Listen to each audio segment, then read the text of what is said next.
employer. This is a highly disruptive scheme that harms the business, reduces productivity, and generates employer-employee conflict. These tactics do not align with the principles of a fair and open organizing process. The Biden administration's promotion of many of these unfair schemes are yet more examples of their efforts to facilitate power grabs by union bosses. Fortunately, President Biden's favorability is cratering with union households.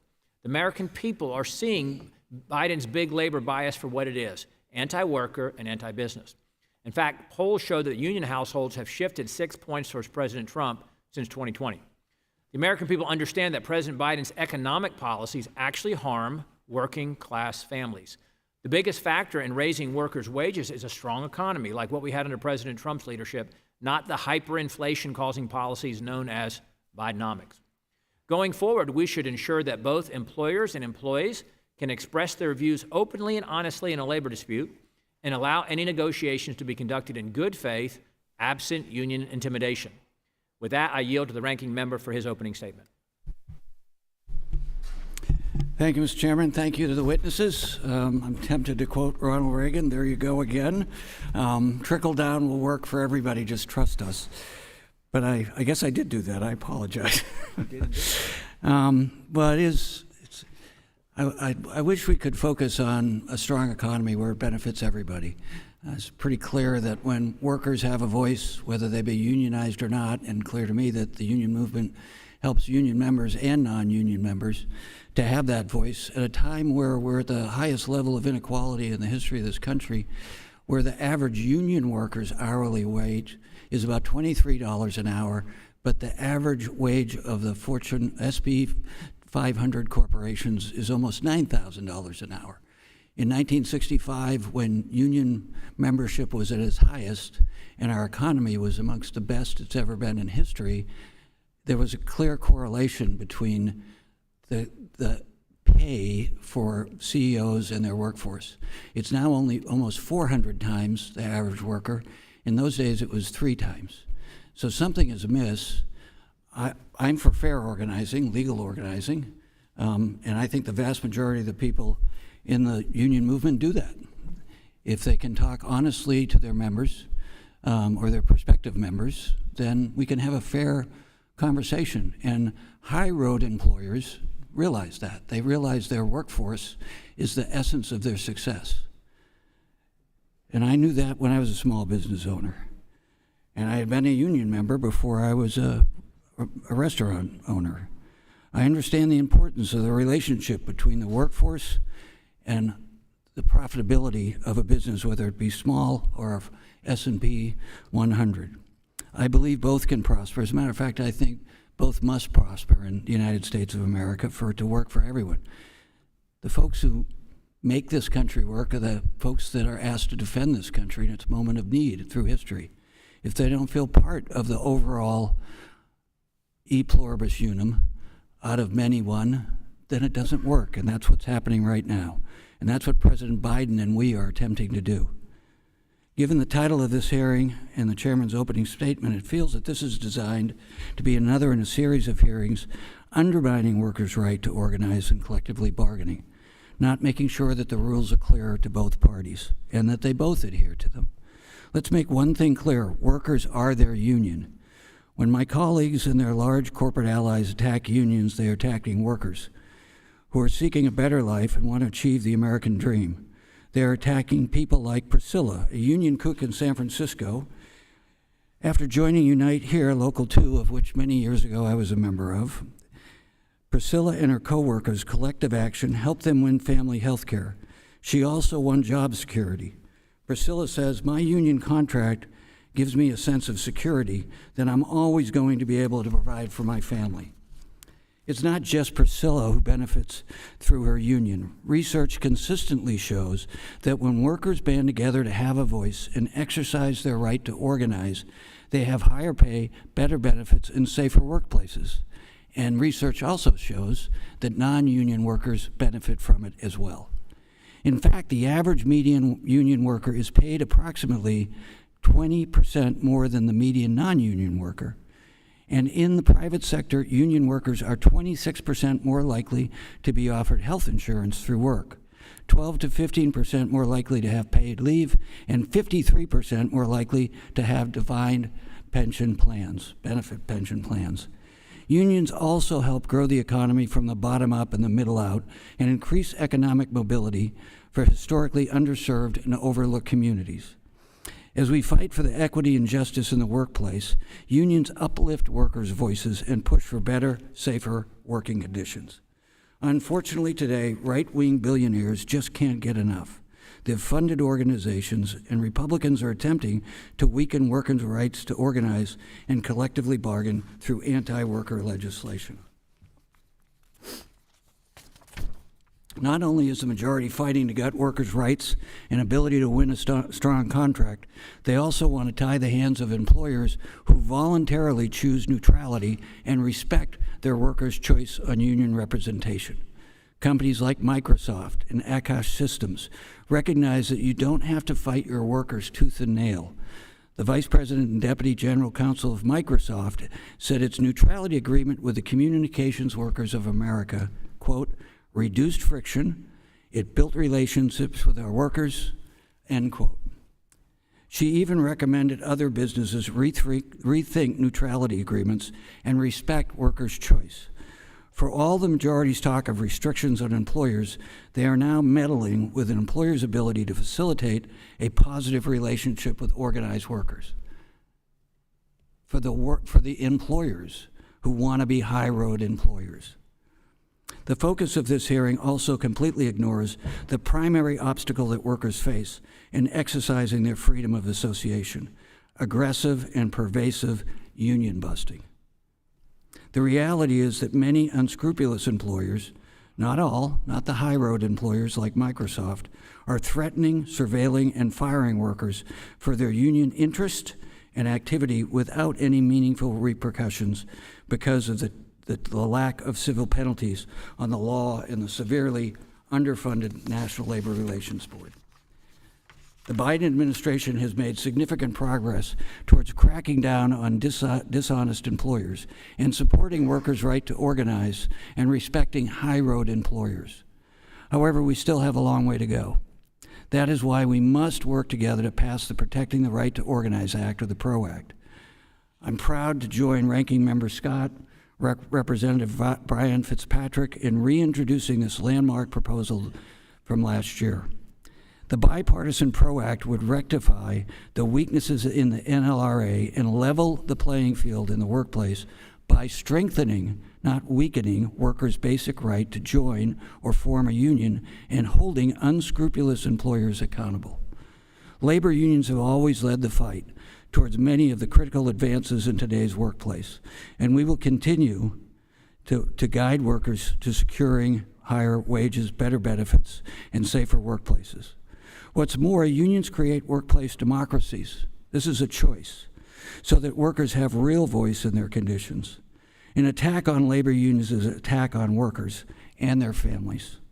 We should keep that front and center during this morning's hearing. Thank you for your time, and I yield back. Thank you, Mr. Saulnier.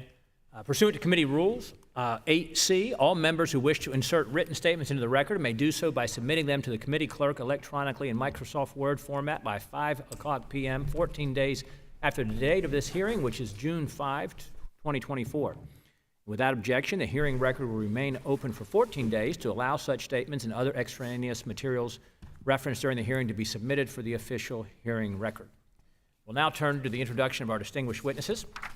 And our first witness is Mr. William Messenger, who's the Vice President and Legal Director for the National Right to Work Legal Defense Foundation, located in Springfield, Virginia. Welcome, sir. Our next witness is Mr. Michael Alcorn, who's a crew member for Trader Joe's in Hatfield, Massachusetts. Welcome. Our third witness is Ms. Lynn Reinhart, who's a Senior Fellow at the Economic Policy Institute in Washington, D.C. Welcome. And our final witness is Mr. Stephen DeLee, who is the Director of Labor Policy for the Mackinac Center for Public Policy in Midland, Michigan. Welcome, sir. We thank the witnesses for being here today, and we look forward to your testimony. Pursuant to committee rules, we would ask that you limit your oral presentation to a 5-minute summary of your written statement. And we'd also like to remind the witnesses to be aware of their responsibility to provide accurate information to the subcommittee. And I will now recognize Mr. Messenger for 5 minutes. Chairman Good, Ranking Member Desaulnier, members of the subcommittee, thank you for the opportunity to testify today. The point of my testimony is straightforward. Secret ballot elections and free speech are far superior to card checks and censorship. But before discussing that point, I wanted to note that an individual's right to choose whether to associate with a union shouldn't be put to a majority vote at all, regardless of the process. The First Amendment guarantees to every person an individual right to choose what organization he or she affiliates with. We don't put to a vote what church people must belong to, what political party they must affiliate with, what advocacy group they must be a part of. It's an individual choice. That same principle should apply to unions. Whether any worker associates with a union should be that individual's choice and not a collective decision. Unfortunately, federal law collectivizes that decision. Federal labor law provides that workers must accept union representation if, at some moment in the past, even if decades ago, a majority of workers in the workplace supposedly supported the union. And what's more, federal law authorizes forcing workers to pay dues to that union even if they don't want to be a member. I submit this is inconsistent with basic precepts of free association. And at the very least, Congress should pass the National Right to Work Act and guarantee that every worker at least has the freedom not to be forced to pay dues to a union to keep their jobs. However, if the government is going to persist with its collectivist approach, at the very least it can provide workers with a democratic process for choosing or rejecting a union. And at a minimum, this means secret ballot elections and free speech. Secret ballot elections and free speech are the backbone of our political process and the political process of any nation that could call itself a democracy. With a secret ballot, voters can vote their conscience without worrying about intimidation or threats. With free flow of information, they can make an informed decision. Unfortunately, union organizers often attempt to rob employees of their right to votes in a secret ballot and of their right to free speech with union organizing agreements. And in these agreements, try to supplant that process with card check and with censorship of employer speech about unionization. And I submit that's nothing like a democratic process. I mean, just imagine if the ruling party of a third world nation decided to use such a process instead of having secret ballot elections for political office. Instead of having elections, the ruling party would go around to people's homes and workplaces and collect votes for the party. Instead of free speech, only the ruling party would be allowed to campaign. Campaigning by the opposition party would be banned. And if and when the ruling party collects a majority of votes from the citizens, the ruling party is declared the winner in perpetuity and does not have to stand for re-election. That's very similar to what employees face under union organizing agreements. Union organizing agreements generally supplant secret ballot elections with card check recognition, where union organizers go to employees' homes and into their workplaces to collect votes for the union, mainly by getting them to sign union membership cards. Union organizing agreements almost always contain gag clauses that censor the employer from speaking about unionization, therefore ensuring that employees only hear one side of the story. That's spun by the union. And if and when the union collects cards from a majority of employees, it presumptively becomes the employee's representative forever, because nothing in the National Labor Relations Act requires that unions stand for re-election. I submit this process is nothing akin to a democratic process that would be allowed in any sort of political democracy. And unfortunately, the Biden National Labor Relations Board is getting into the act and also trying to repress secret ballot elections and free speech, even though the NLRA favors both. The National Labor Relations Act favors secret ballot elections and does not mandate card check. And in fact, Congress, you've repeatedly refused to amend the National Labor Relations Act with the PRO Act and other things to mandate card check. Yet the Biden NLRB is trying to do an end run around Congress by mandating card check with its CEMEX decision, under which it's now an unfair labor practice, according to the Biden board, for an employer to refuse to recognize a union based on cards. Turning to free speech, the Supreme Court has recognized that the National Labor Relations Act favors a robust, open, and wide open debate about labor disputes, and that employees have an implicit right to receive information about unionization. But notwithstanding what the National Labor Relations Act is supposed to do, the Biden NLRB is cracking down on employer speech as much as it can and trying to suppress any speech that it deems critical of unions and of unionization. I submit this is wrongful. The American workers deserve secret ballot elections and free speech, not card checks and censorship. Congress can make that a reality in a variety of ways. There are several bills pending. And in fact, the National Labor Relations Board could go a long way to fostering elections and free speech if only it would stop trying to throttle both and enforce existing law against union organizing agreements. I submit the board should try to be part of the solution instead of be part of the problem. Thank you, Chairman Good, and I look forward to answering everyone's questions. Thank you. We'll now recognize Mr. Alcorn for 5 minutes.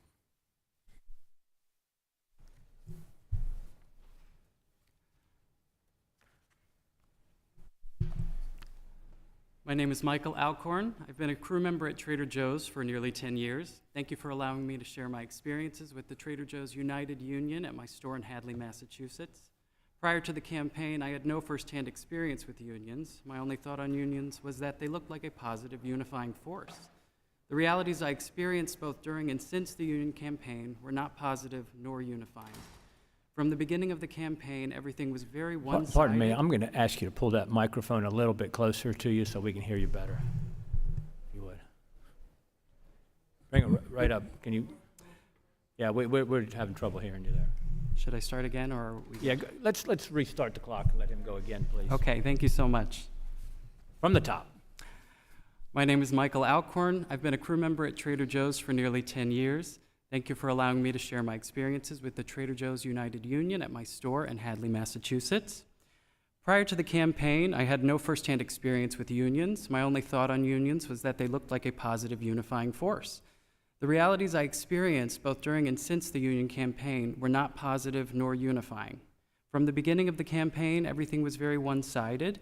The organizers used with us or against us tactics that did not promote all voices, but only the union position.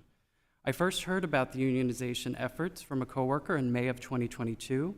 They told me our conversation must be kept confidential or people might get fired. I responded that I didn't think we needed a union, but I'd be willing to talk about it. The organizer then told me that all we need to initiate a union election was for 30% of the store to say they'd be willing to have a union election, and then we could talk about it. I stated that I would support an election because I thought that there would be some sort of a meeting where we would all get together and discuss this. That never happened. A few days later, the organizers petitioned for an election, claiming they had majority support and that Trader Joe's should recognize this union without a vote. This would have forced many of my coworkers into a unionized environment without any prior knowledge or the ability to be a part of making that decision.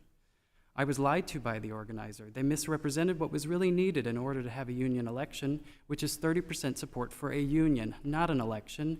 To this day, I wonder how many of my coworkers might have gotten the same deceptive pitch and signed union cards. The day the petition was filed, the organizers made inaccurate and incomplete press releases, creating false narratives about our workplace to promote their own agenda and personal vendettas. We did not appreciate these few coworkers portraying our workplace in a negative light. It was extremely disheartening and embarrassing. Our customers were supportive of our rights to organize, which we appreciated, but we wanted them to know that the union campaign was not representative of all of us. I asked the organizer why they didn't come speak to all of us about our experiences before putting out a one-sided video. They said they had to do it this way and that you have to surprise the boss when organizing a union. This really upsets me because up to this point I worked in a positive, civil, and respectful workplace. It wasn't just surprise the boss, it was organize in secret and surprise your coworkers, and then make them feel like if they don't vote for the union, they don't care about their coworkers. When some of us attended an informational gathering hosted by the organizers to ask questions, we were promptly called anti-union. Some coworkers were told that they might be racist if they don't vote for the union. It became clear that not only was the union going to attack Trader Joe's, they were attacking the credibility of any member of the collective in opposition to unionization. Anyone speaking up was smeared by the organizers as moles for the company, incapable of having any credible concerns or independent agency.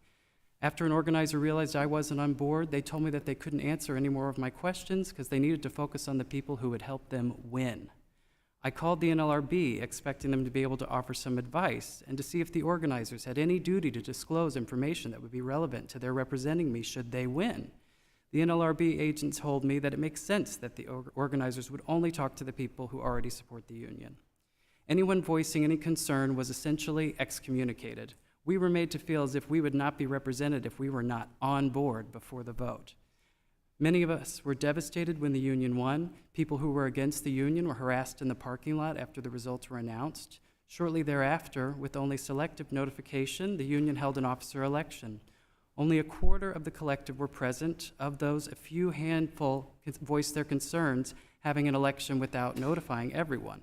The union proceeded anyways. I was later told by a coworker that one of the organizers told them they purposefully didn't advertise the election so that they could get the right people in.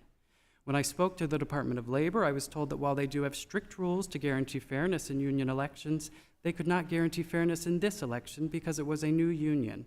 In my research, I couldn't find any oversight as to how a union creates a constitution, so it seems as if the union can elect whomever they want, however they want, and create the law and power structure of the union without the consent or even knowledge of the collective.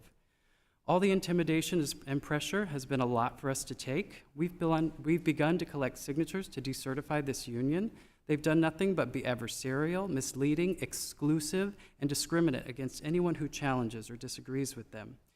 It seems their only tactic is to paint Trader Joe's as a bad company while also seeking to silence those of us who don't agree. Supporting workers should mean supporting all workers, not just pro-union workers. Workers should never have representation imposed upon them. Not all unions are good. We are not dumb, and Trader Joe's didn't union bust us not to vote for this union. This was a bad faith union. Thank you. Thank you. We'll now recognize Ms. Reinhardt for 5 minutes. Thank you. Good morning, Chairman Good, Ranking Member DeSaulnier, and members of the subcommittee. Thank you for inviting me to testify today.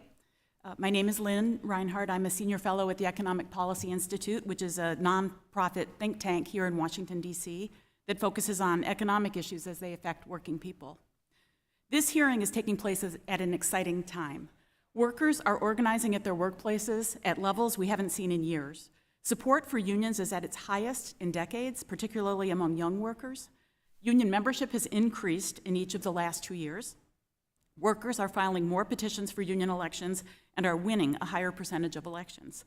They're seeing the gains that unionized workers have won at the bargaining table, such as higher wages, an end to two-tier wages, and more, and workers are taking action to win these same sorts of improvements at their own workplaces. Research tells us that tens of millions of workers would choose union representation today if they had the chance. Unfortunately, our labor law is stacked against them because it gives employers too much leeway to interfere when workers try to organize, and there are literally no monetary penalties for going over the line and breaking the law. 2 recent union election campaigns help illustrate my point. Last Saturday, the National Labor Relations Board announced that 1,700 workers at Disneyland, who work as costumed characters like Mickey Mouse and Donald Duck, voted overwhelmingly to unionize with Actors' Equity. Disney has a long history of working with unions. It's my understanding that Disney did not run a campaign against the union, but left the choice to workers, who voted overwhelmingly to unionize. Leaders of the organizing drive said it was a win-win situation. They said, quote, "You can be pro-Disney and pro-union at the same time." The day before, the NLRB announced that workers at 2 Mercedes plants in Alabama had voted against unionizing with the United Auto Workers. Unlike Disney, Mercedes, which has a long history of working with unions in Europe, reportedly engaged in an intense anti-union campaign with daily anti-union messages, regular anti-union captive audience meetings, firing and retaliating against union supporters, and more. These campaigns wear workers down, as one worker was quoted as saying, quote, "Everyone is just sick and tired of it."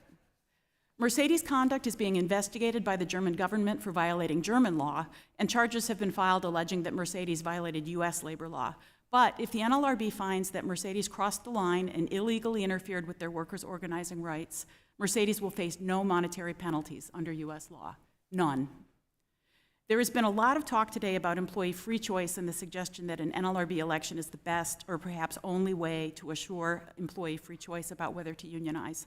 But under our law, the NLRB election process does not necessarily provide a fair choice because of the employer anti-union campaigns leading up to the election that our law allows. Imagine an election for public office when only one party had direct access to the electorate and could communicate with the electorate every day leading up to the election on work time about their preferred candidate, while the other candidate was relegated to talking with voters in the parking lot or on the street while voters were leaving their shifts and trying to get home or trying to get to work on time. That's hardly fair, but that's our system. And then there's the subtle or not so subtle pressure about how things will get worse if workers choose to unionize. These employer campaigns are incredibly powerful and effective, and employers know this.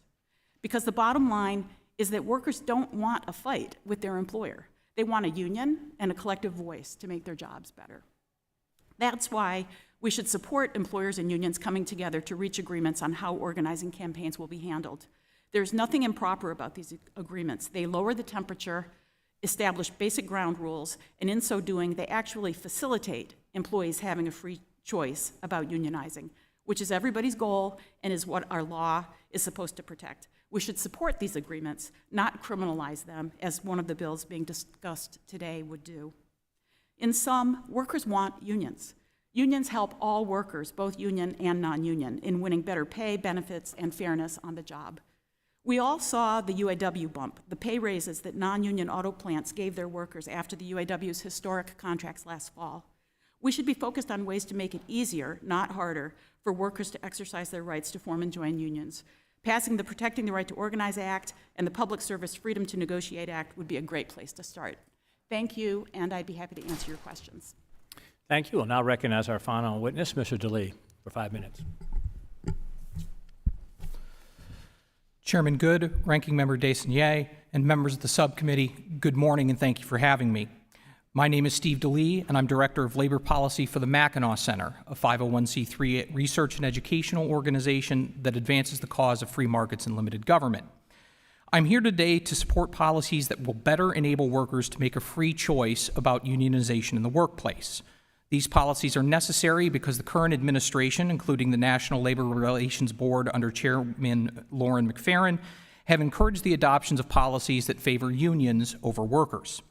Today, I would like to discuss those policies, as well as 3 bills that advance the cause of worker freedom, namely the Employee Rights Act, the Workers' Choice Act, and the Start Applying Labor Transparency Act. For decades, unions have been aggressively pursuing an organizing strategy based on a process known as card check, which is an alternative to this traditional secret ballot election. Secret ballot elections are the gold standard for unionization determinations, and both the NLRB and courts have recognized as such. Despite this, unions have aggressively pushed for card check. Card check occurs in public, which itself puts undue pressure on employees. While this pressure alone is a problem, a far more troubling issue is that card check campaigns open the door to deception and coercion. Past union tactics have included threats of violence, deportation, and even lying about the effect of signing a card. Whether it be through deception, coercion, or pressure, card check campaigns necessarily distort employees' true opinions about unionization. One technique unions use to avoid secret ballot elections is to convince or to coerce employers into entering into so-called neutrality agreements. Although styled as an agreement by an employer to maintain neutrality throughout a unionization campaign, these agreements silence employers and deprive employees from hearing all of the facts regarding unionization. To obtain neutrality agreements, unions often turn to a tool known as a corporate campaign. A corporate campaign occurs when a union attempts to accomplish labor goals through economic or legal pressure. In some cases, corporate campaigns have even caused businesses to close entirely, an outcome that has been praised by union organizers. Shutting down a business as a message to other non-union businesses might be a win for unions, but it does little to help the workers who end up unemployed. Another example of the unfair playing field in labor law is known as salting. Salting is the union practice of hiring workers to create discontent amongst employees while encouraging unionization. And while employers are required to file detailed reports on their consultants, unions are not. Congress should level the playing field. Workers' rights to a fair election are under threat. The most significant legislative threat to the secret ballot is the PRO Act. Under the PRO Act, employers accused of interfering in an election must prove their innocence or risk being ordered to bargain based on card check. This is particularly problematic thanks to the NLRB's recent decision in Cemex. The ongoing attacks against workers' rights to a free and fair election have not gone unnoticed. Ongoing efforts at both the federal and state levels are advancing the cause of worker freedom. At the federal level, the Employee Rights Act, the Workers' Choice Act, and the SALT Act are all meaningful steps towards ensuring workers have a free and fair choice about unionization. While the ERA advances several policies, the most relevant to my testimony today is its guarantee of a secret ballot election. The Workers' Choice Act ensures that workers opting out of union membership have the chance to represent themselves in employment matters. The SALT Act, meanwhile, ensures that unions and employers are treated equally. I urge the passage of all 3 acts, which, together, will eliminate many of the concerns that I've identified today. The states have also recognized the importance of ensuring workers can make a fully informed choice about unionization. In 2023, Tennessee became the first state in the nation to adopt a law requiring secret ballot elections as a condition of economic development funding, with both Georgia and Alabama quickly following suit.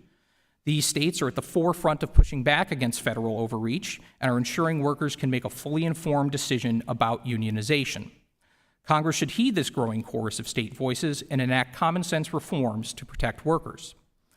The Employee Rights Act, Workers' Choice Act, and SALT Act are all significant steps in the right direction and should be adopted. But Congress can and should go further and ensure that labor law as a whole is premised on the principle of truly voluntary association. I thank you for the opportunity to testify before you today, and I look forward to answering your questions. I want to thank our witnesses. Under Rule 9, we will now question witnesses under the 5-minute rule. I will wait to ask my questions later. First, I'd like to recognize Mr. Wahlberg from Michigan for 5 minutes. Thank you, Mr. Chairman. Thank the panel for being here today. This is an important topic, and it goes around and around and around. It comes back, goes forward, comes back. Nonetheless, good to have you here today. The National Labor Relations Act was created by Congress to provide a level playing field between employers and union leaders, but most importantly, it was designed to protect the right of workers to make free and informed decisions about whether they want to join a union. Unfortunately, as Mr. Alcorn stated so clearly in his testimony, there are cases where information is being misrepresented and workers are being deceived during a unionization drive. So I appreciate the committee holding this hearing today to discuss tactics that sometimes go against democracy in the workplace very clearly.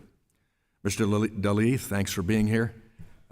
Sure appreciate the Mackinac Center over the years, many years now, that I've been affiliated with your positions, sometimes positions that go against my party's policy. But you've taken a strong stance on the issue of law and policy that works within our Constitution. As you state in your testimony, secret ballot elections are the gold standard for unionization determinations. I agree, and as we all know in Congress, the higher the voter participation, the better. What I am concerned about is data showing that in multiple union elections, less than a majority of employees participated. Specifically, in 2023, there were 146 elections in which less than a majority participated, and 44 elections in which less than 1/3 of the employees participated. This is concerning because in these cases, a small minority of workers determine workplace representation, which may not reflect the true wishes of the majority of workers. Mr. Daly, does the National Labor Relations Board require a certain percentage of employees to participate in an election? Generally speaking, no, Representative. The National Labor Relations Act says that the elections have to be conducted by a majority of employees in the unit, but that definition has been stretched over the years, and I can give you an example. Most recently, in Riverside, California, there was an election at a Starbucks franchise. That election was won by the union with 11% support. There were 28 workers at that franchise. 3 voted in favor, 1 opposed, 24 abstained, and that union stands a good chance of being recognized anyway.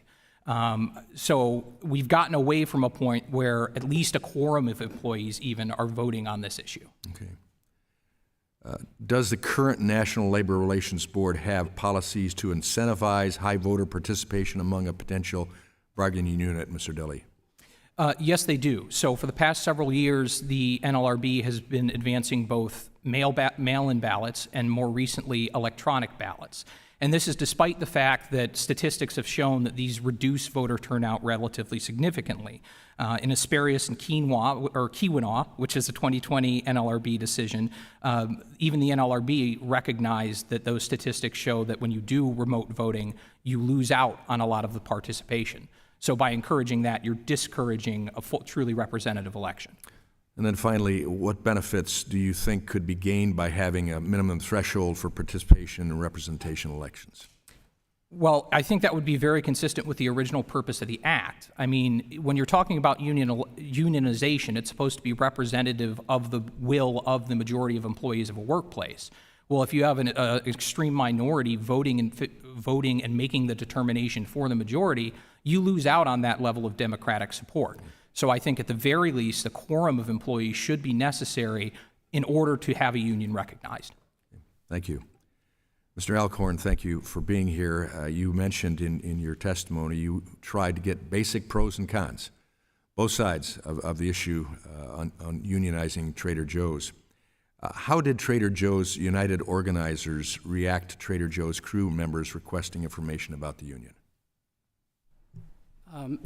As I stated in my testimony, they were pretty dismissive of us and were trying to silence our questioning as soon as they could, which is why I felt the need to call the NLRB, because I didn't really know what our rights were in this moment.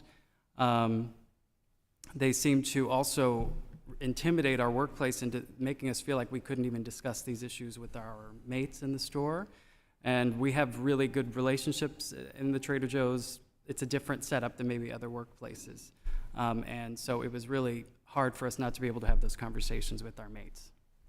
Yeah, thank you. I hope in future your experience changes. Thank In you. a proper way. I yield back.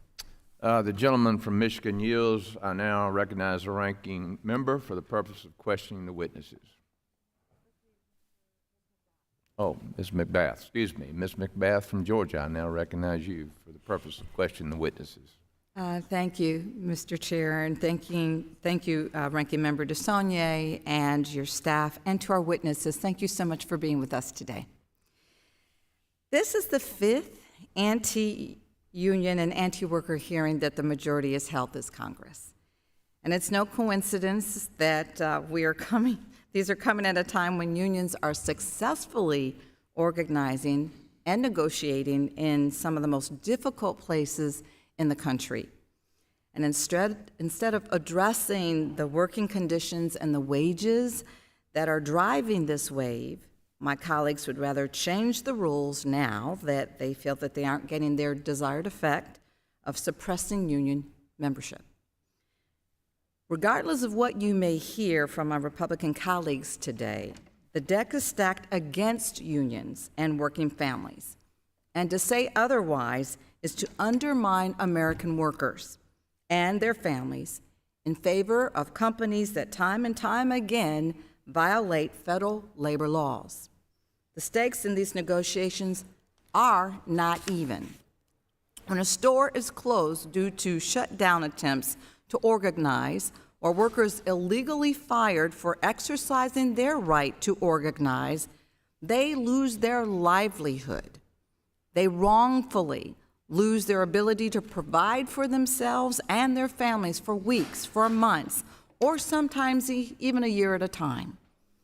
Even if the National Labor Relations Board comes back in a few months with a finding that the company did indeed violate the workers' rights, the paychecks have simply stopped.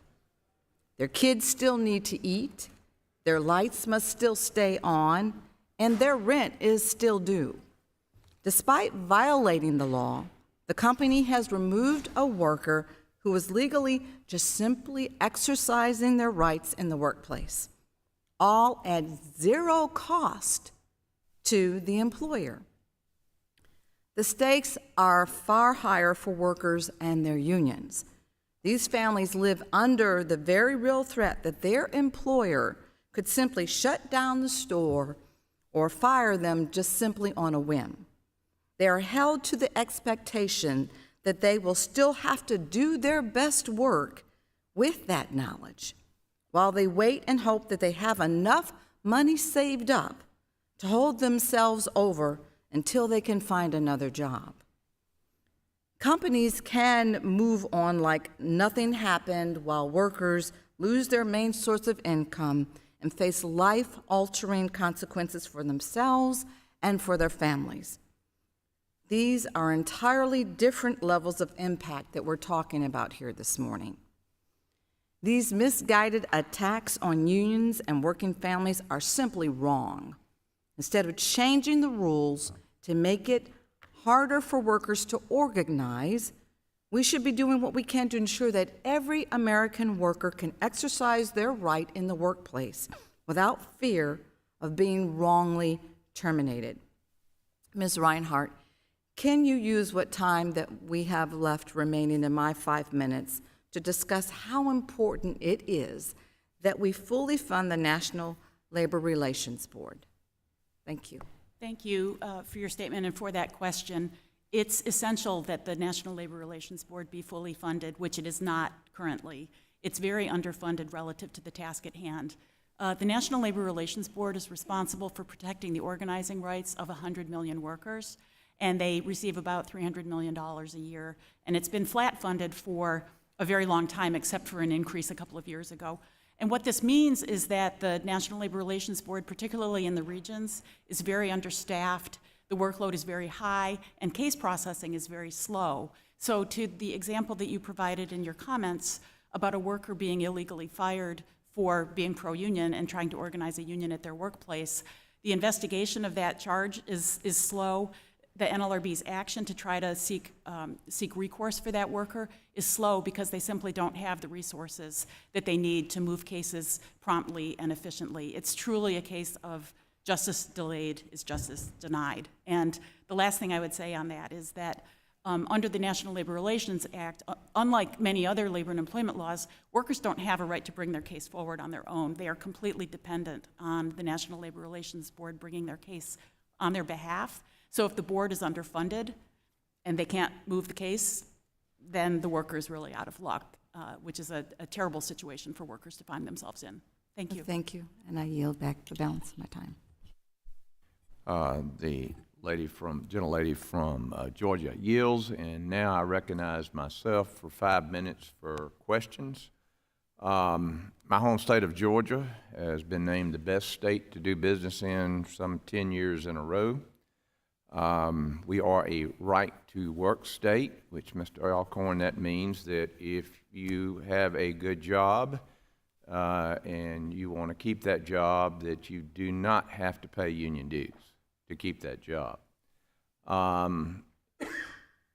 What this administration is attempting to do, and has been attempting to do, along with every Democratic administration, is to apply the PRO Act throughout the entire country, which means that Georgia would no longer be able to have a right-to-work law. The modern workforce is entrepreneurial, and employees are competing for this modern workforce are very innovative in their approach to recruit and retain top talent. Mr. Delu, today's discussion has focused on the tactics that unions use to undermine workers' rights to a secret ballot and limit free speech during the unionization process. My bill, the Employment Rights Act, contains several provisions that promote free and fair union elections, including guaranteeing secret ballot elections. Can you discuss how the Employee Rights Act helps protect workers from coercive union tactics? Yes, Representative, and first of all, thank you for your leadership on that bill. As you mentioned, one key provision of the Employee Rights Act is the protection of the secret ballot, which, as I said earlier, is the gold standard for union elections. It allows workers to make their choice outside of the public eye, free from any potential coercion or intimidation. But the Employee Rights Act goes further than that. It also requires workers to opt into any union political spending. So right now, workers who are hoping to opt out of that have to go through a somewhat arcane process to exercise a right under a case called Communication Workers v. Beck, whereas an opt-in system would remove that burden from workers, but still allow workers who support union political activity to spend as they so choose. It also enshrines the independent contractor standard. That would be a much more clear standard. Our current independent contractor standard is relatively subjective and murky, which is very difficult for, as you put it, entrepreneurs and small businesses to be able to comply with. It also clarifies a joint employer standard to ensure that when a unionization election happens at a franchise level, it's a truly representative local decision as opposed to a top-down approach adopted by the overarching franchisor. In addition, my bill, the Truth Employment Act, ensures employers are not required to hire salts who enter the hiring process for the purpose of unionizing a workplace or to put the non-union company out of business. These salts are paid union agents and have no obligation to disclose their union affiliation with their employer or coworkers. In contrast, if an employer hires a consultant to discuss the impacts of unionization with workers, the employer must disclose his or her identity, compensation, and activities. The consultant is also required to disclose similar information. Your written testimony mentions recent polling on the subject of union assaults. Can you discuss the results? Yes, I can. So this poll was conducted, I believe, in 2022, and it talked, or 2023 actually, and it requested public feedback on salting. What it found is that 75% of those who were polled wanted equal disclosure from employer and unions on salting. 59% thought that elections featuring union salt should be thrown out entirely, and 62% thought that employers should be able to ask in a job interview if an applicant was a salt. So the bottom line is the polling showed that the public overwhelmingly favors an organic, free choice over a manipulated or manufactured one. Yep, and again, I've said it over and over again, the American people just want choice here and not to be forced. Mr. Alcorn, to follow up on that response, do you believe salting is deceptive, and what is your opinion of this practice? Yes, I do believe it's very deceptive. I think there's no question about that. I think if people want to organize, they should do it in an official capacity, not in a deceptive or secretive way. I think workers deserve to know who they're working with and what their intentions are.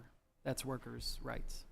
I want to thank you, and to reiterate, my Employee Rights Act provides essential protections for workers' rights, choices, and freedoms, including ensuring political and privacy protections and guaranteeing secret ballot elections. And with that, we will recognize Mr. Norcross for 5 minutes for questioning. Thank you, Chairman. And now the other side of the coin. First of all, thanks for having a hearing. I'm not sure the name of the hearing is completely accurate or what's reflective of what I call the real world and most Americans' real world, but I get it. Listen, it's getting close to election time for a lot of folks, and they're certainly going to say whatever they need. And that's what it's interesting. We talk about SALT and the ability that we have to be truthful and disclose. Wow. Take the presidential race and then let's have that conversation, huh? We have to be truthful and not deceptive. That somehow the elections for a union, there are not enough people voting. Well, not enough people voting and not a majority for a union election, yet we have a president who not only didn't get the majority of the people, didn't even get the majority of the vote, yet he's our president. But that's different over there. Union elections have to be different.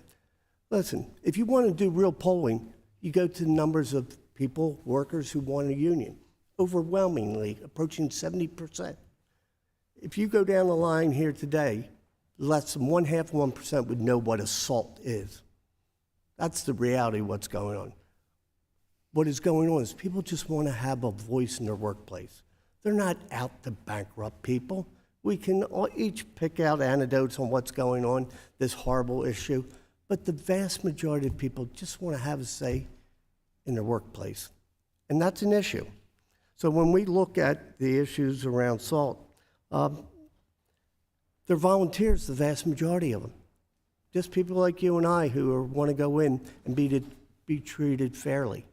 And that sort of leads me to my first question is how can you explain to this committee, and this is from Ms. Reinhardt, salting, just like workers' union, is not aimed at hurting employers, and it's not. I was a SALT.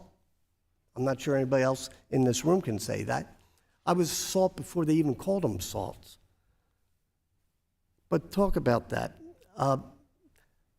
Their cause, their purpose is not to hurt an employer and put them out of business, but just to have a voice. Could you elaborate on that, Ms. Reinhardt? I'd be happy to, thank you. That's exactly right. People hire on as SALTs to organize a workplace, not to damage a business. Damaging a business does no good to the business or the workers at the business who want the business to succeed, to continue to be employed, to hopefully have the business make a profit so that maybe they can share in some of that profit. So I really think that it's a false premise that the reason salts go into a workplace is to damage the business. Salts go into the workplace to talk to workers about the idea of unionizing and improving their lives through having a collective voice. And the other thing I'd like to mention about salts is that to the extent a salt is employed by a labor organization, that is disclosed currently under the very extensive financial reports that unions are required to file now and have been required to file for years under the Labor Management Reporting and Disclosure Act. These are very detailed reports, and every employee and their salary and their name is disclosed in these reports that are filed today. So there's a great deal of disclosure that already goes on.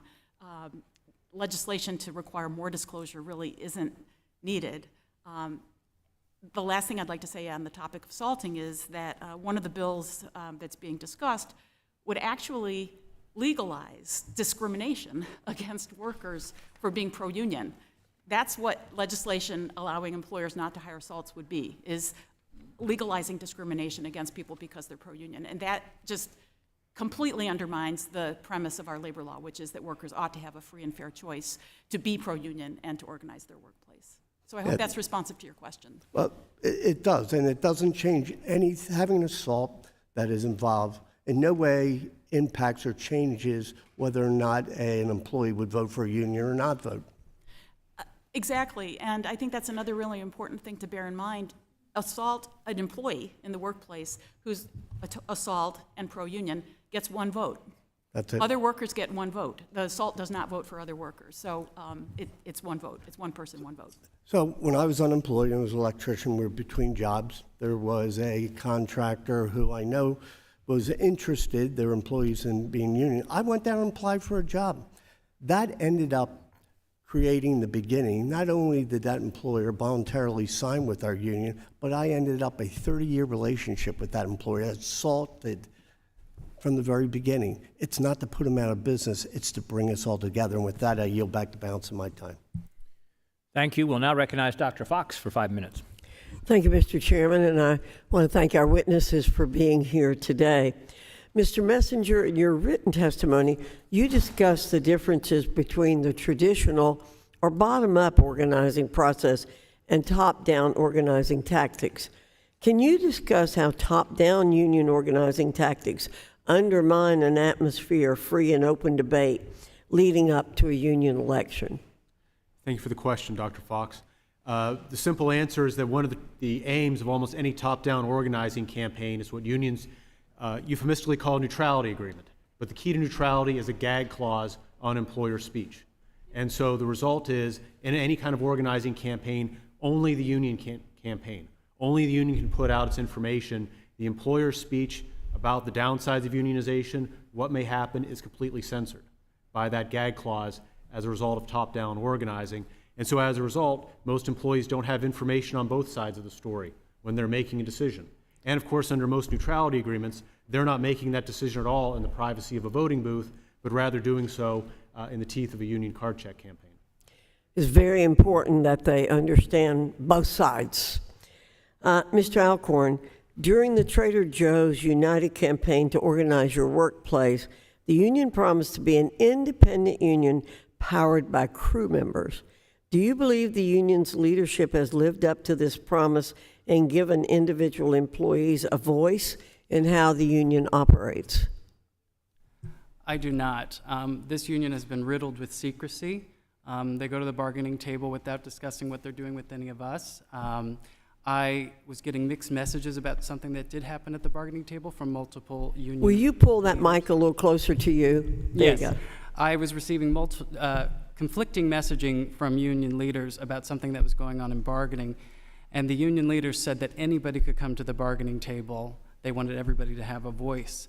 So me and a few of my coworkers did attend the bargaining to observe what was going on, and we were not pleased with everything we were seeing, and we're discussing that with coworkers back in the store. And then the next time we went to observe the bargaining, they told us we couldn't be there. And when I asked why they had changed their mind on who could come to the bargaining, I asked the lawyer. They called hotel security on us to ask us to leave. We weren't disruptive at all. We were just there to observe what they had been doing. And they are not forthcoming with the information. They did not discuss the salaries they would be taking home. I found the financial documents on the Department of Labor website, and I asked people who are very close to the union leaders if they knew about the salaries that they'd be taking home, and they said, "What salaries?" And when I posted what these salaries were, the union president then said, "Nobody really cares about the salaries. This is a non-issue because we're not accepting dues." But I'm wondering why they think all the money that they're raising on representing us, they can just do whatever they want with.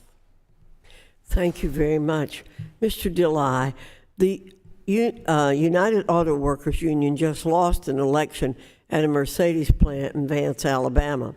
While the election was ongoing, media reports indicated the U.S. government may have reached out to pressure the German government regarding Mercedes' stance toward the election.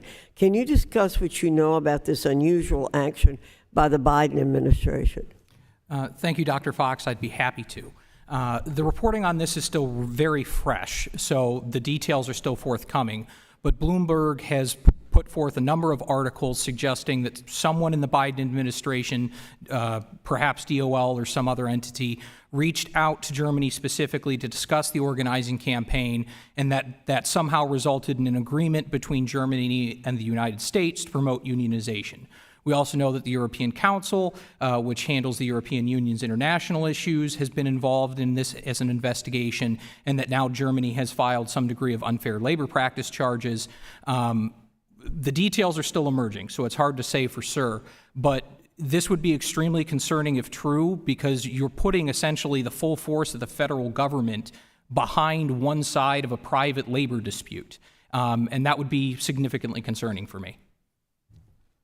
Yeah, unfortunately, given the actions of this administration, it would not be too hard to believe the reports, because the actions of the administration has been in all cases to tip the scales in favor of the unions, and it's supposed to be neutral. Thank you, Mr. Chairman. I yield back. Thank you, Dr. Fox. We'll now recognize Ms. Manning for 5 minutes. Thank you, Mr. Chairman. As we all know, this country is experiencing a historic swell in organizing, which has benefited thousands of workers across the country. In my own district, we have just seen workers at Thomas Built Buses secure a new contract which included significant raises and increased job security for the workers. And those are great workers who are proud to build energy-efficient electric school buses for school districts all across the country, thanks to the bipartisan infrastructure law, which we passed in the last Congress under President Biden's leadership. Thomas Built Buses have more orders than ever and are working hard to provide clean energy school buses that will help our environment. We've heard some interesting testimony today. I think we just heard a conspiracy theory, and we've heard some very negative testimony about the very existence of our labor laws, as well as accusations that unions are actually detrimental to employees and employers. Ms. Reinhardt, can you talk to us about benefits that the employers get with a unionized workforce? Thank you. I'd be happy to. And a lot of what I'm going to say comes from a comprehensive report that the Department of Treasury put out last year on the importance of unions to building and maintaining a middle class in our country. That report goes into detail about the benefits that employers enjoy from having a unionized workforce, which include things like less turnover. Turnover and recruiting and replacing employees is very expensive, and unionized employers have less turnover, because their employees tend to be more satisfied with their jobs and their working conditions and the fact that they have a voice. Unionized workers tend to be more productive than workers at non-union facilities, and so employers enjoy that advantage. And then they also get the advantage of having a way to engage employees collectively on issues that are facing the employer and the employees. So new technology, innovations at the plant, they have a way of organizing input to the employer on the issues that they're facing as they try to grow their businesses. So these are just a few of the advantages that unionized employers enjoy.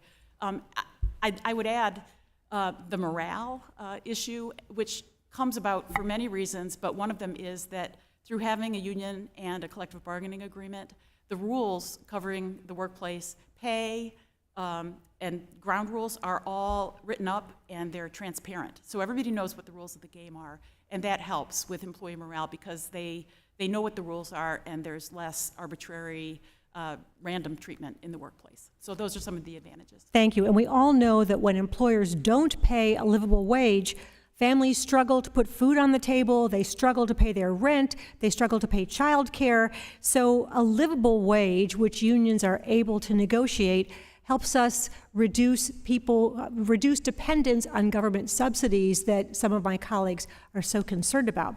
Ms. Reinhart, the courts have repeatedly upheld neutrality agreements.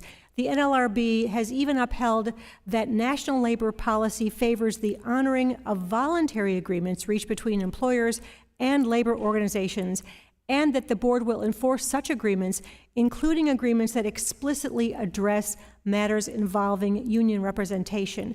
Can you speak to why the courts and the NLRB have supported the use of neutrality agreements and find it consistent with the purpose of the National Labor Relations Act? Absolutely.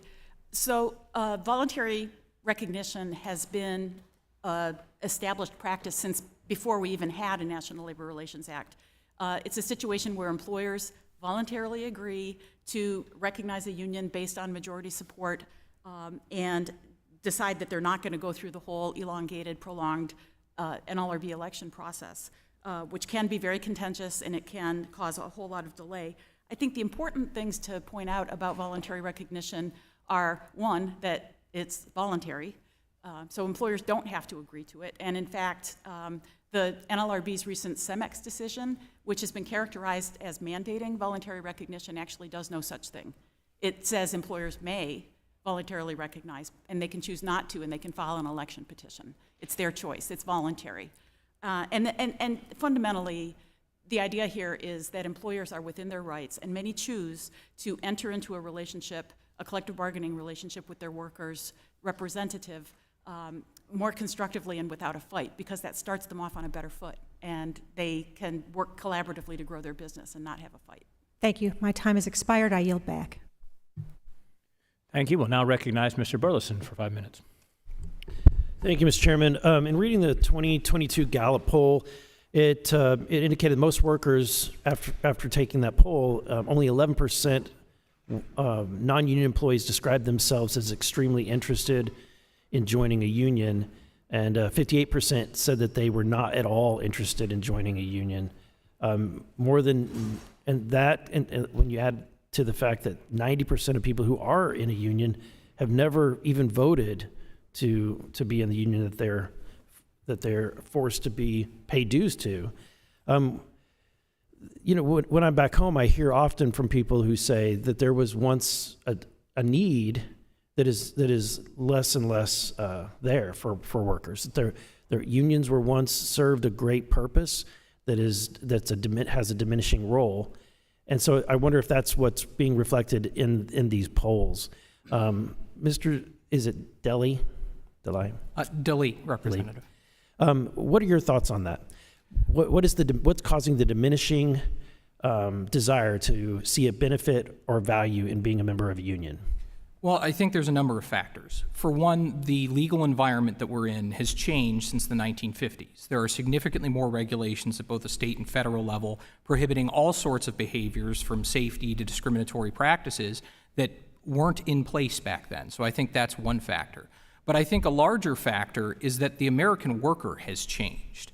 Unions are still operating as though it's 1955, and Ford, GM, and now Stellantis own 80% of the auto industry. And that's just not the case. We are in a different economy. Workers want different things. They want the ability to make a choice freely and fairly and without interference.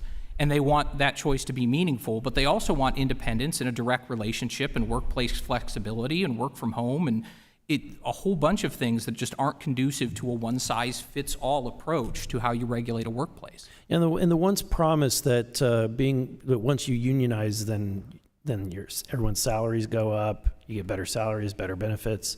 That's not necessarily the case, is it? I mean, statistically, it's not necessarily the case. No, I mean, I think when you According to look studies, sorry. No, Yeah. no, I apologize for interrupting. No, when you look at the data, you can't just take the average and assume that it applies equally across the states. $100,000 in California is very different than $100,000 in South Carolina. And so when you adjust for cost of living and various other factors, the evidence is largely inconclusive. There are some studies on one side that say there's a minor improvement. There are some studies on the other that say, no, it's actually a minor detriment. So I don't think this is a panacea where you can say, oh, all of a sudden you have unions and this creates a higher wage environment. I don't think that's accurate or borne out by the literature. I know that in Missouri at one point there was a study that was done that was very intriguing because Missouri is surrounded by mostly states that are right to work. And when you compared the salaries of people that were living inside the border of Missouri compared to the counties that are just outside of the border, it was startling how much people actually make more money in the right to work states just across the border in Missouri. My other question has to do with people's decision and whether or not to join. Of course, in right to work states, often the argument is that they are receiving a benefit. That if they choose not to join the union, they're receiving some benefit. They're the free rider. I call it a captive rider situation. Can you talk about how the impact of the bill, the Workers' Choice Act, might impact that decision and actually benefit the workers? Absolutely, and I'll try to be brief. So the issue that we have is one of exclusive representation. If I'm a dissenting employee in a unionized workplace, I can't negotiate my own terms and conditions of employment. On the union side, the argument is that's a free rider if I don't pay. I'm getting all of the contract benefits and I'm not paying anything. On the employee side, I'm a forced rider. I'm being forced to accept benefits and terms that I may not want and that I think I can do better. What Workers' Choice does is it eliminates that problem by saying, if you don't want to be part of a union, negotiate your own terms, and unions, you only have to represent those employees who are actually paying you. So it's a great solution to an age-old problem in labor law. I think it's a fair thing all around. Thank you. Thank you, Mr. Chairman. Thank you. We'll now recognize Ms. Hayes for 5 minutes. Thank you, and thank you to all of our witnesses for being here today. This is, again, the 5th hearing that this subcommittee has held to attack the rights of workers to organize and collectively bargain. While Americans are advocating for better wages, safer workplaces, and more secure retirements, this committee has focused our energy on unions and union members who make up less than 7% of the private sector workforce. The average union worker is paid about 20% more than the median non-union worker, is 26% more likely to be offered employer-sponsored health insurance, and up to 15% more likely to have paid leave. This does not mean that forming a union is right for every worker in every workplace. Mr. Deli, I happen to agree with you. That's why it's important for local workers to be able to weigh in on the conditions that they want to bargain for. Unionizing is a democratic process, and it's up to workers to decide by majority vote. It's interesting listening to all of my colleagues on this committee because every single one of us got here by the democratic process and a majority vote. We don't invalidate results if turnout is low. If people do not want a union, we want to protect the right for them to show up and vote no. But the idea that if a minority of employees vote, then the union should not exist, that's not how we're here. That's not how democratic processes work. Every worker deserves the opportunity to weigh in, and tell us and tell their employer what they think is best for themselves. However, many workers are not provided with a fair opportunity to consider the benefits or the drawbacks of unionizing because their employers take advantage of weak enforcement laws or pressure and punish them for organizing efforts. This year, the NLRB has opened 15 cases relating to unfair labor practices in my district, compared to only 3 cases for unions seeking representation last year.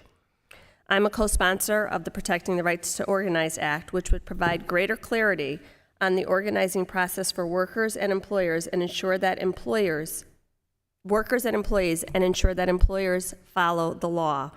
I just also want to say that as representatives, once we are elected, we represent everybody, even the people who didn't vote for us. So the idea that not participating in the process invalidates it is incredibly problematic and not even something that we abide by here.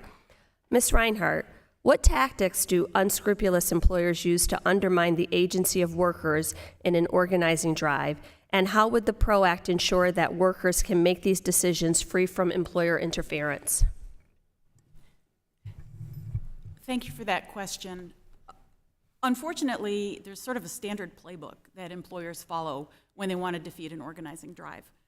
The first thing they do is fight the petition for a union election, if one has been filed before the National Labor Relations Board, and draw it out and litigate issues that really don't need to be litigating, and use the time that they buy to then run a campaign against the union. Kind of like what we saw down in Mercedes. Captive audience meetings, a barrage of anti-union messages, bring in the supervisors to tell workers under their supervision that the boss doesn't want a union. That is standard playbook. Hire third-party anti-union union busters to come in and basically run the campaign. And these campaigns are very, very effective and really do deny workers a free and fair choice about whether to choose representation. However, workers still do vote to have a union. And in that instance, then sometimes you have a situation where an employer will drag out the bargaining process. We are seeing this with some major employers today, dragging out the bargaining process to try to basically undermine the union, discourage workers, and hope that somebody will file a decertification petition and get rid of the union. And the problem with all of this is that we really don't have adequate remedies under our labor law to address this conduct. If an employer illegally fires a worker for being pro-union, there are no penalties. There are no penalties against the employer for that act, and it takes forever for the case to get processed. And so under that legal regime, the law is just really too weak as it's currently drafted. And the Protecting the Right to Organize Act would address this situation by removing some of the employer interference from the election process, establishing real penalties when employers break the law, and providing a process for workers and unions and their employers to reach a first agreement when workers organize. So it would go a long way at leveling the playing field and making real workers' rights to organize. Thank you. My time has expired, so I'll submit my next question, but I thought that hearing that whole and complete answer was very important to this process. With that, I yield back. Thank you. We'll now recognize Ms. Wild for 5 minutes. Thank you, Mr. Chairman. Ms. Reinhart, first of all, thank you to all of our witnesses for being here today. The district that I represent, Pennsylvania's 7th district, which is known as the Lehigh Valley, home to the late, great Bethlehem Steel, has a rich history of organized labor. For over a century, unions have been the backbone of the American workforce, advocating for workers to have fair wages and safe working conditions and reasonable hours.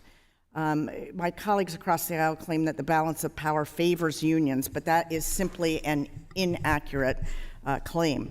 The law does not inherently favor unions. Rather, it attempts to strike a balance between the interests of workers and employers.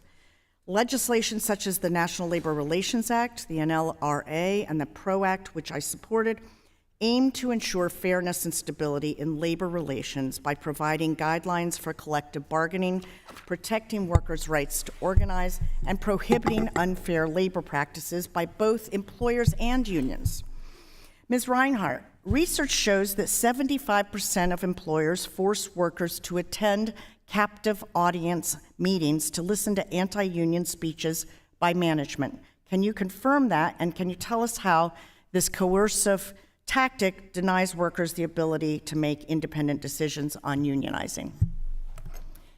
Thank you. Yes, I can confirm that research shows that 75% of employers approximately conduct captive audience meetings, and something around that number also hire third-party union busters to come in and help them run their anti-union campaigns. And the problem with the captive audience meetings is that they are so coercive. They're on the employer's property, they're on work time, the employer runs the meetings, and employees get the message. They get the message loud and clear that their employer does not want them to unionize. And often, unfortunately, the conduct of captive audience meetings is accompanied with other conduct, such as firing or discriminating against pro-union workers. And I assume these captive meetings don't include a balanced view where unions are invited in to also give a presentation. Oh, no. Thank you for that clarification. The union has no ability to get inside the workplace and talk to workers about the benefits of unionization as a general matter. If they've reached a ground rule agreement with an employer to allow for some access, then that's an exception to the rule. But as a general matter, union organizers cannot come into the workplace and talk. And so on that point, can you clarify whether unions truly have the same level of access to workers as employers do during organizing efforts? I can clarify that unions absolutely do not have the same level of access to workers compared to employers. Okay. And can you give us an idea of what the access is for unions to be able to talk to employees? How does that work? Well, under our law, employers are allowed to keep out non-employees. And so if a union organizer is not an employee, they can't come into the workplace unless there's some public area in the workplace. And so they have to stand in the parking lot if the parking lot's open, or they have to stand on the street, literally on the street, to try to talk to workers as they come and go from work. So it's absolutely not equal, the access that employers and unions have to workers. Great, thanks. And you know, a member of the majority, meaning my colleagues across the aisle, recently introduced the so-called Workers' Choice Act. Great title, sounds logical. In your testimony, though, you state that this bill would create chaos in the labor management system. Can you expand on that? Yes. So in my view, the problem with the Workers' Choice Act is that it would undermine the collective bargaining system by which you have the union representing workers and the employer sitting at a table to negotiate over work rules for and pay and benefits for the entire workforce. If you have that, but individual workers are then allowed to opt out of that system and negotiate separately with the employer, it just creates a chaotic situation where the employer is having to deal with multiple entities. It opens the employer up to a risk of giving favorable treatment to some versus others, which might be illegal.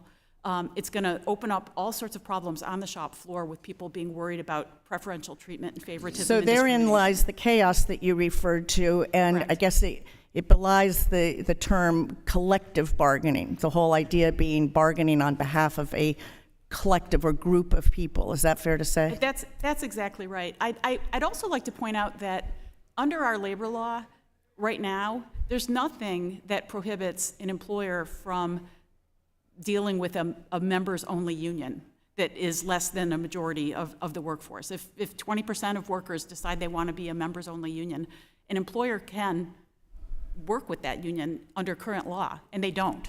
And the reason they don't, I think, is because of this chaos point that we've just been talking about. Thank you very much. hard. With that, I yield back. Thank you, Mr. Chairman. Thank you. And now I recognize my good friend from Virginia, Mr. Scott, for 5 minutes. Thank you, Mr. Chairman. Ms. Reinhardt, we've heard about tipping the scales at the National Labor Relations Act. Is the National Labor Relations Act neutral about whether or not you should encourage joining unions? The National Labor Relations Act encourages the practice of collective bargaining. So the law itself is not neutral. The law itself encourages forming unions. The law absolutely encourages the practice of collective bargaining. The law is also very clear that it's up to workers to choose, but the policy of the law is to encourage collective bargaining. It's not neutral on that point. What does it say about the employer's right to influence the decision of the employees to join a union? And if they decide to join a union, which union to join? What is the employer's right to influence that decision in the National Labor Relations Act? The National Labor Relations Act establishes that it's workers' choice. Employers are, under the law, allowed to express their opinion about unionization, which is where these captive audience meetings come in, where they express their opinion very clearly that they do not want a union, but they're not allowed to make threats against workers who are choosing to unionize. Now, you mentioned penalties for firing workers and unfair labor practice. What is the penalty for, could you say again what the penalty is for illegally firing a worker who's trying to organize a union? It's zero. There are no monetary penalties Under the National Labor Relations Act for illegally firing workers, none. The only thing that the employer would owe would be back wages minus what the employee could have earned outside. That's correct. The National Labor And Relations if they Board get can if they impose, get a job outside and make as much as they were making, there's nothing. then there's no back wages owed. There may be some related expenses. The NLRB came out with a decision a few months ago to make clear that they want, if workers have other expenses, like the cost of buying health insurance while they were out of a job, that those costs can be recovered as well, but there's no penalties and there's no damages. All that's after the fact, and the employer was able to send a mighty loud message to everybody else as to what happens. Yes, it tends to undermine union organizing campaigns in a major way. And there seemed to be a question about benefits of the union being inconclusive. Anything inconclusive about the value of joining a union in terms of salary? Studies have repeatedly shown that unionized workers enjoy better pay, better benefits, better health and safety. I really am not familiar with the literature that suggests otherwise. Everything I've read is to the contrary.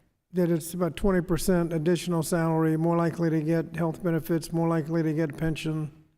Exactly. And I think it's also important to point out that non-union workers benefit from those union standards because employers raise wages to compete with unionized employers. So everybody benefits. And you've seen this in the union elections in Mercedes where they were increasing the pay to try to avoid the union.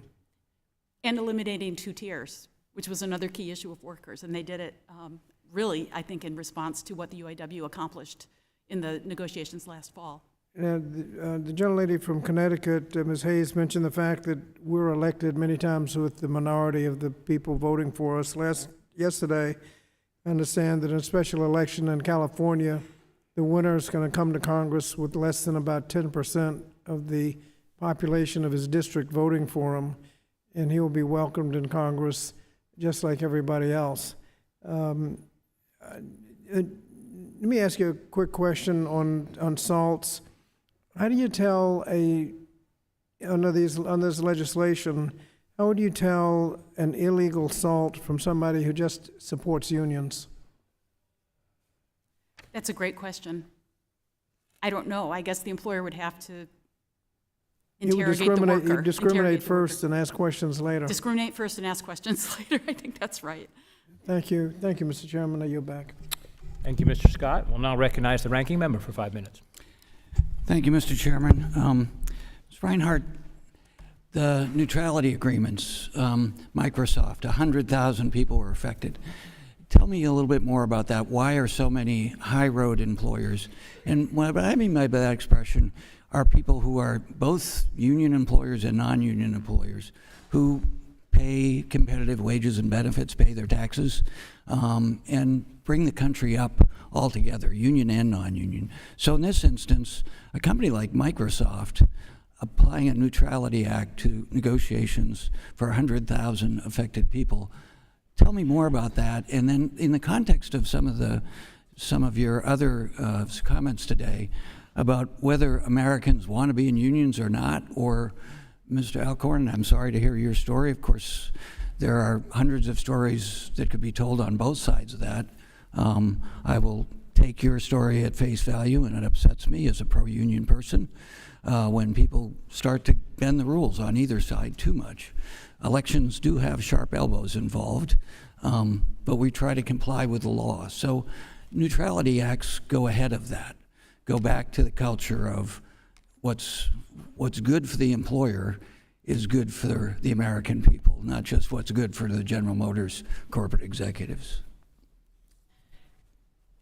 Thank you, Congressman. I really think it's important to always keep in mind that neutrality agreements and voluntary recognition agreements are voluntary and elective on the part of employers, and they enter into them for business reasons. And the business reasons could be that they're reading and hearing about the benefits of having a unionized workforce, about having their workers having a collective voice on the issues that matter to them. employers are probably reading the polls and seeing that there's increased interest in organizing, that young workers want unions, they want to have a collective voice and have some input, and that perhaps it's in their business interest to listen to that and provide a process for workers to choose fairly whether or not to have representation and not get into a fight. I think those are some of the reasons that go into businesses deciding to enter into neutrality agreements, is that they're just realizing that workers want to have a collective voice and that in their business interest, they'd like to just accept that and move on that and not get into a fight. Just on a macro level, and I know the chairman's sick of me talking about me about John Kenneth Galbraith and Thomas Piketty, but Galbraith said there should be countervailing institutions, political institutions would be my word, between wages and capital. Piketty talked, fairly agnostically from my perspective, of the history of when capitalistic societies get too one way or the other. Right now we're a big diversity, not that capital's wrong, but the discrepancy between the balance between wages goes to the question about, do unions help that? Galbraith argued that you needed unions as a countervailing institution to capital. Could you speak to that a little bit, which goes to Mr. DeLay's question about going back to the 50s, which I respectfully disagree with. He's also sick of me quoting Eisenhower about only a fool would stop an American worker from trying to organize. But could you speak to that a little bit? Sure, and I have to say I was confused by the comments about workers running away from unions because the evidence is absolutely to the contrary. Union membership is up 200,000 for each of the last 2 years. It's up, not down. And petitions for union representation elections are up this year by 35% at the National Labor Relations Board. That tells us that workers want unions. And I think that some of what's going on here is that workers are tuned into what you have pointed out, the discrepancy between their pay and CEO pay. And they're feeling like they should get a little bit more of the pie in their own pockets to help meet their needs. We saw this in the negotiations last fall with the big three automakers, where the automakers were making tons of money and the CEOs were making tons of money, and the workers were really demanding a much larger share of the pie for themselves and for their livelihoods. And they were able to win very important raises through the bargaining process. And then what happened to other Japanese companies, I can't remember, was Toyota, Honda, that didn't have union representation? What did they do after the UAW's action? Yeah, interestingly, they raised pay significantly for their workers. Which seems intuitively that shows that the union movement specifically in that instance helped non-union people, which I would argue as a customer of Trader Joe's, that also happened, that the people work there, they like the environment, they're non-union, but they could go to work at Safeway. Exactly. Thanks, I yield back. Thank you. I now recognize myself for 5 minutes. Appreciate our witnesses enduring with us through the process here. We're almost finished. Mr. Messenger, as we've discussed today, labor unions often force employers to sign a contract requiring the employer not to interfere with the union's attempts to organize. The Democrats' position, as demonstrated by their holy grail, the PRO Act, is embrace a union or close your doors. These so-called neutrality agreements handcuff employers while the unions get free rein to prey upon the employees. And as you know, a key provision of many neutrality agreements is the gag rule that prohibits the employer from saying anything negative about the union before an election, even though a union may end up ultimately destroying the company. Can you discuss, again, the role that employers should be able to play before a unionization vote's taken? Yes, the National Labor Relations Act favors robust, uninhibited debate about unionization. Congress actually enacted Section 8C of the NLRA just to facilitate and foster that kind of debate.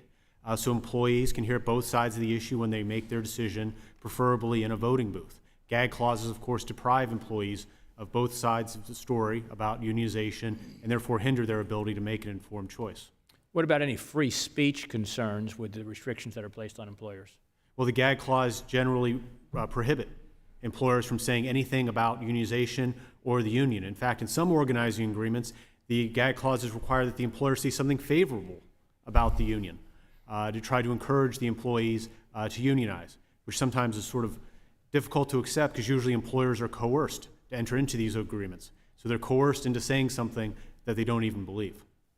Another component of the neutrality agreements requires the employers to give the unions access to their business property and share the private contact information with the employees. How does this, again, facilitate intimidation by union bosses or union organizers of the employees? Sure, the personal information about employees, besides being a breach of their privacy to hand over to a third-party special interest, email addresses, personal cell phone numbers, and the rest, facilitate home visits. Union organizers can go to individuals' homes over and over and over again to try to get them to sign union cards. And then with respect to access to the workplace, it creates quite an impression on employees when all of a sudden the union is camped out in their break room, and it creates the impression that the employer wants you to do this by the fact that the union is there with the blessing of the employer. You, I'm sure, are aware, but my bill, H.R. 719, amends the Management Relations Act to make it unlawful for employers to provide any organizing assistance to labor unions, which would effectively end the practice of neutrality agreements. How do you think that my bill might help true employer-union employee dialogue and debate in labor disputes? Well, the bill would make clear that organizing assistance is a thing of value under Section 302. So Section 302 makes it unlawful for a union to demand or receive any money or other thing of value to a union. The bill, again, makes clear organizing assistance can be a thing of value to a union. Now, right now, there's a circuit split over that issue. 11th Circuit says it is, 4th and 3rd Circuit says it's not. Now, my position is it's already a thing of value. There is no organizing exemption to Section 302. But again, there's a circuit split on this issue, and your bill would very helpfully resolve that split and make clear there is no organizing exemption to Section 302, and that it is unlawful for an employer to give things of value to a union that are valuable for organizing, such as a gag clause, which is really just control over the employer's speech, information about employees, access to the workplace, and other things.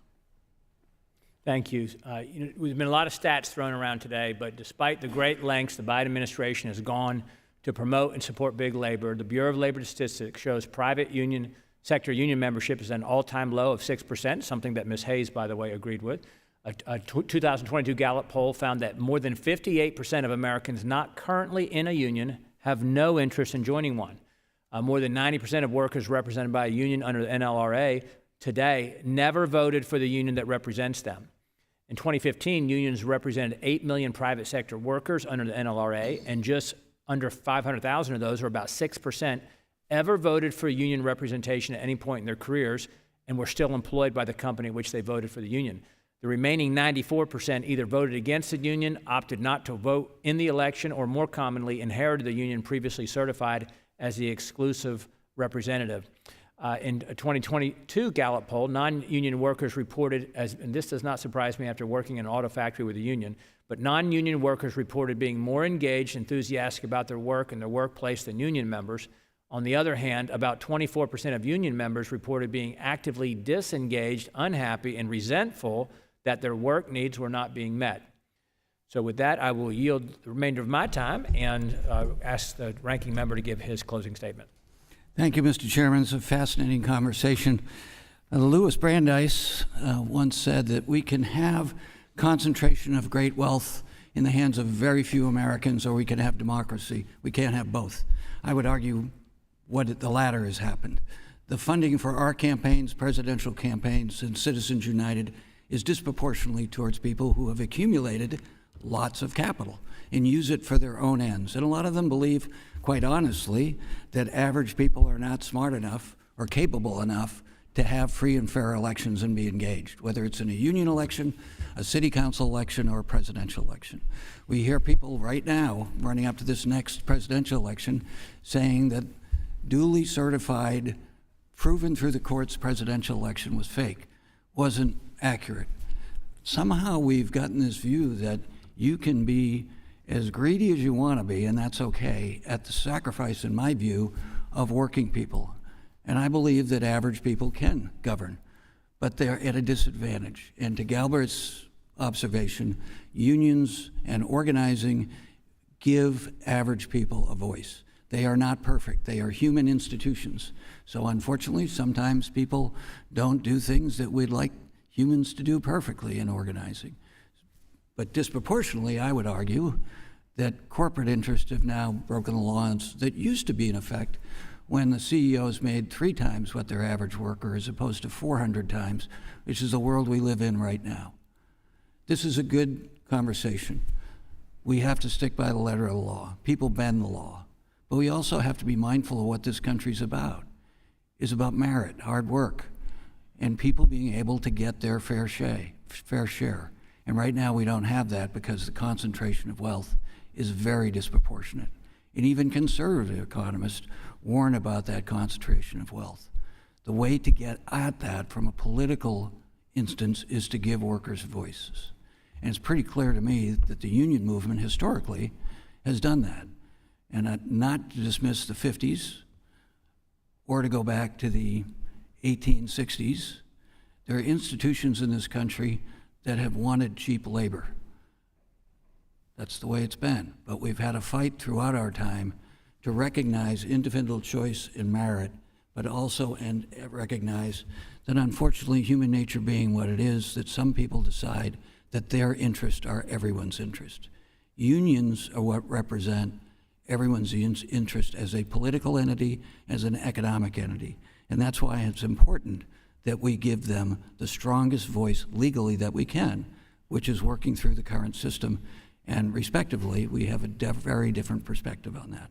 Thank you, Mr. Chairman. I yield back. Thank you, and I thank our witnesses for sharing today. The fact is, unions are contrary to a strong economy. They cause inflated, non-competitive wages, massive cost increases, lower productivity. They cultivate anti-employer or anti-management attitudes, very unhealthy workplace environment. They protect unproductive workers, or worse. In short, the value of unions have long expired with long-passed legislation that corrected former poor working conditions. Healthy competitive market pressures and American culture make unions unnecessary at best and truly harmful at worst. The ranking member was correct, to paraphrase his opening remarks. Employees don't have to fight their employers tooth and nail. But that's what unions tell them they need to do, and they should work together for their shared mutual interests. My union experience working in an auto factory was more similar to that of Mr. Alcorn, by the way. And unions have long outlived their usefulness, and Americans overwhelmingly agree, as only 6% of those in the private sector, again, are part of a union. And according to a Gallup poll, only 11% of non-union employees describes themselves as, quote, extremely interested in joining a union. 58%, on the other hand, said they're not interested at all. So that makes it 5 times as many non-union employees who are strongly against a union versus a number who are strongly for a union. That's why we have the lowest unionization numbers today, because this isn't the work environment of the 1930s. Employers today have more laws and regulations governing what they do than ever before. Employees have more choices, flexibility, and benefits than ever before. While we can continue to work to improve opportunities and conditions for workers today, we don't need to cling to yesteryear, and we certainly shouldn't tolerate deceptive union tactics that undermine workers' choice. We cannot allow big labor to continue their despicable practices that harm employers and undermine employee rights. It's wrong to pit workers and employers against each other. Republicans have actual legislative solutions. My legislation to end neutrality agreements, Representative Owen's SALT Act to expose workers who are only there to stir up trouble, and Representative Burleson's Workers' Choice Act, which promotes the right to work. So I hope our committee can continue to advance these policies that will protect workers. And without objection, there being no further business, the subcommittee stands adjourned.